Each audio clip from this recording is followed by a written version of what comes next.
welcome to Access Sportsnet Lakers, brought to you by your Toyota dealers. We make it easy. Chris McGee, Robert Horry, big game, James Worthy. We got Mike Trudell down there at the arena. The Lakers with one of their most impressive wins of the season. A sloppy first half, high turnovers, no energy, which we kind of expected in the pregame show. Coming off an 8-game road trip, this is the first game back in L.A.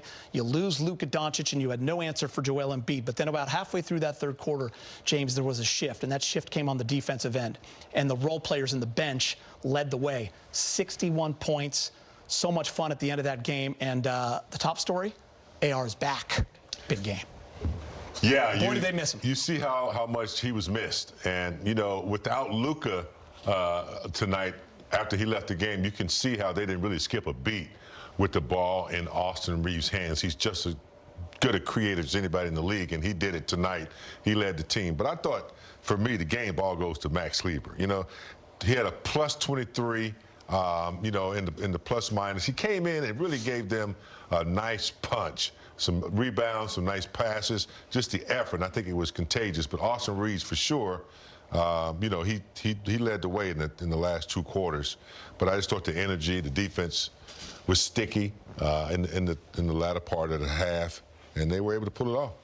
Yeah, 35 points by AR, 12 for 17 shooting, and I think that's the thing that we missed so much. You saw what he was able to get to the paint. He had mismatches. You think about so many guys that are able to blow by guys and get to the hole. He's one of the top guys in the league as far as blowing by and getting to the hole and creating fouls. You think about Luka, you think about SGA, and you should think about Austin Reaves in that category too, because that's what we missed, the ability to get points the easy way at the free throw line. And like James says, not just Max to keep the whole bench. The whole bench. We talk so much about bench scoring, but if you look at the starters, all negative. You look at the bench, all positive. That's a sign that they came in and helped you through this crisis, because you think about how, you know, LeBron and Luka were turning over in the first half. The bench came in and stabilized the whole game. Really sloppy first half, too, and it wasn't like the 76ers were shooting the ball very well. They couldn't hit threes either, but when they would attack, there was no rotating, there was no helping, and the Lakers just looked like it was going to be one of those nights where it was going to take them a long time to get going.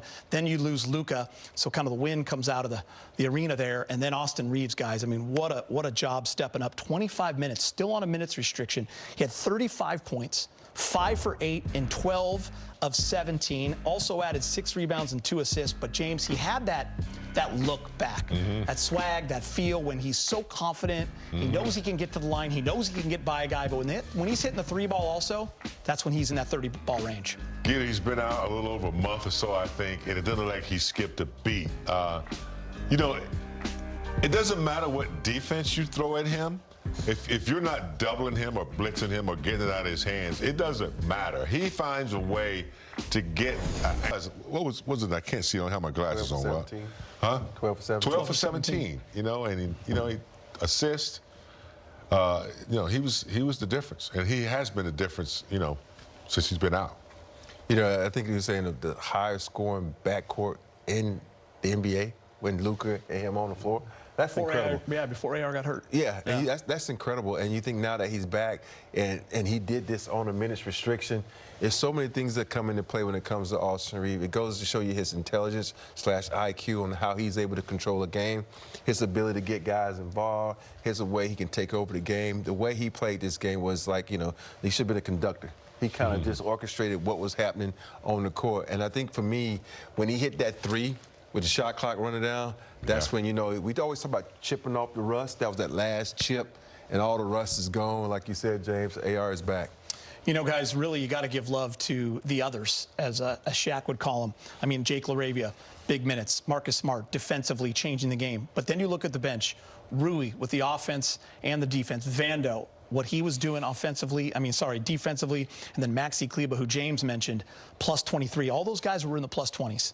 Yeah. And Vando was awesome defensively, but Maxi Kleber getting extra possessions, couple of buckets, just playing their role, thriving, changing the game and impacting the game, James, on the defensive end, which led to great offense. It's funny how bench players, you know, they know their roles. They know they're not the superstars. They know they're getting shots. So they usually play the game like you want them to play it. And that's why they get those high plus minus versus the starters who sometimes don't come out that way. But it was a nice blend tonight, you know, especially in the second half. You know, the starters got going, and then the bench players came in and just put the icing on the cake with the effort they had. So, and they're going to need that, Gita. We talked about this pregame. This is a critical time, and they started out with a good win and a good second half, a good connection with the team after a long road trip. Good win. Rob, we were watching the game, and there was no answer for Embiid. He was just having one of those nights. He had 30 midway through the third quarter. He only had 5 the rest of the way. They did a good job on Maxey as well, but what did you see in that kind of a shift? When you watch, the thing is, we talked about this, he was so comfortable in those first 3 quarters. Space. He had space. You remember the one shot he was able to make? And then I think they looked at the film at halftime and said, okay, make him uncomfortable. Get up in it, because that's what he depends on so much. He depends on you to give him that space, and he uses his length to draw fouls and go to the free throw line or get you off him and shoot that little jumper. Right there, you see how, you know, Les Ray was up on him and was able to poke it loose. It was one of those possessions where Les Ray got him on it. I was a little disappointed in the refs that they gave him a foul when he bumped into it. But you got to make players uncomfortable. And B anticipates you to be scared of him. You can't be afraid of no man on this court. Get up in him and make him uncomfortable. And I was very proud of how the Lakers defense in the second half made him uncomfortable. In big game, 42-28 rebounding edge. We knew no Jackson Hayes. We talked about the team rebounding, how important that would be. We saw in a couple of those road trip games where the Lakers didn't get it done. It was a lot of second possessions for Cleveland and for the New York Knicks. Tonight, that was not the case. Lakers did a good job crashing the boards on both ends. Collective effort. I think Reeves had 5 or 6 rebounds. When you have guards who are getting back in there and getting some of those long rebounds, it's going to work. And this team, they're going to have to rebound collectively, because you can't depend on Ayton, Hayes. You know, LeBron's not going to, he's not going to be your monster rebounder. So they need those guards. Rob always talked about get back to those elbows. They did a good job of getting the ball first before they started the fast break. Yeah, nice season sweep of Philly as well. And the Lakers have now won 4 out of 5 against the Sixers. Time to hear from Coach J.J. Redick, brought to you by your Toyota dealers. And sort of get the offense going. So, you know, he'll be a corner threat, and he'll be an off-ball threat, and we're excited to have him. All right, guys. AR comes back, Luka goes out. It's just kind of been the way this year has gone, unfortunately. Don't know to the extent of it. Have not heard from Luka. JJ gave us a little bit there just in terms of the hamstring tightness, Rob, and the medical staff and Luka kind of deciding that we won't go here in the second half. So all you can do is just be a little concerned until we hear better news. I mean, I don't know what they'll say, really. I mean, it's just, you know, it's kind of been the way this season's been going, and you just got to keep going. You know, he had this issue early in the year, I think, where he got hurt, something like this, and he sat out, and then he came back well. You know, I think this is a perfect move. But my thing is, I always look at guys' body movement, and when he was walking back to the locker room, I didn't see a grimace. I didn't see any, like, you know, like pulling on or touching it. So I think he'll be fine. Okay. I hope he'll be fine. Yes.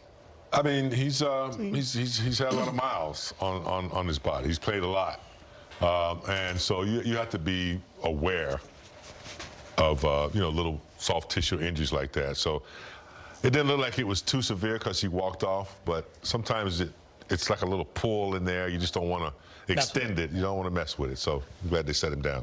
All right, let's get you to the highlights. Lakers